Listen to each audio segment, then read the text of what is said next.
দর্শক, স্বাধীনতার পর থেকে ধীরে ধীরে সামরিক সক্ষমতা বাড়লেও বাংলাদেশের বিমান বাহিনী এখনো আধুনিক যুদ্ধ বিমানের ক্ষেত্রে পিছিয়ে, এমন মত বহু প্রতিরক্ষা বিশ্লেষকের।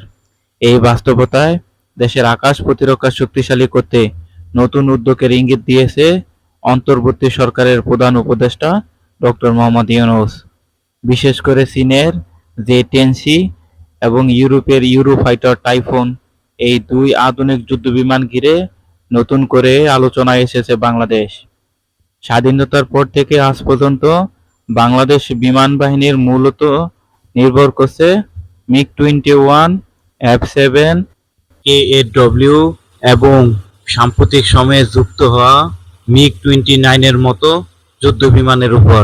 কিন্তু দক্ষিণ এশিয়ার নিরাপত্তা বাস্তবতায় ভারত, পাকিস্তান, চীন এই তিন দেশের আধুনিক বিমান শক্তির তুলনায় বাংলাদেশ এখনো স্পষ্টভাবে পিছিয়ে। প্রতিরক্ষা বিশ্লেষকদের মতে, চতুর্থ প্লাস প্রজন্মের মাল্টি-রোল ফাইটার জেট ছাড়া আধুনিক আকাশ প্রতিরক্ষা নিশ্চিত করা সম্ভব নয়। এই প্রেক্ষাপটে অন্তর্বর্তী সরকারের দায়িত্ব নেওয়ার পর ডক্টর মোহাম্মদ ইউনূসের নেতৃত্বে সরকার বিমান বাহিনীর আধুনিকায়নে নতুন করে গুরুত্ব দিচ্ছে। সূত্র জানায়, চীনের তৈরি জে-10সি ফাইটার জেট আধুনিক রাডার, দূরপাল্লার ক্ষেপণাস্ত্র এবং কম খরচে রক্ষণাবেক্ষণের সুবিধা দেয়। বাংলাদেশের জন্য এটি একটি সম্পূর্ণ বিকল্প হিসেবে বিবেচিত হচ্ছে।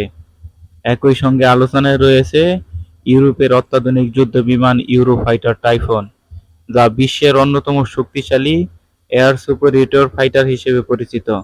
তবে এর উচ্চ মূল্য ও রক্ষণাবেক্ষণ ব্যয় বড় চ্যালেঞ্জ। প্রতিরক্ষা বিশ্লেষকদের মতে, বাংলাদেশের সামনে এখন মূল সিদ্ধান্ত: কম খরচে কার্যকর শক্তি নাকি সীমিত সংখ্যক অত্যাধুনিক বিমান। সরকারি পর্যায়ে এখনো চূড়ান্ত কোনো সিদ্ধান্ত না এলেও বিমান বাহিনীর সক্ষমতা বাড়াতে আন্তর্জাতিক আলোচনা ও সম্ভাব্য সমঝোতার প্রস্তুতি চলছে।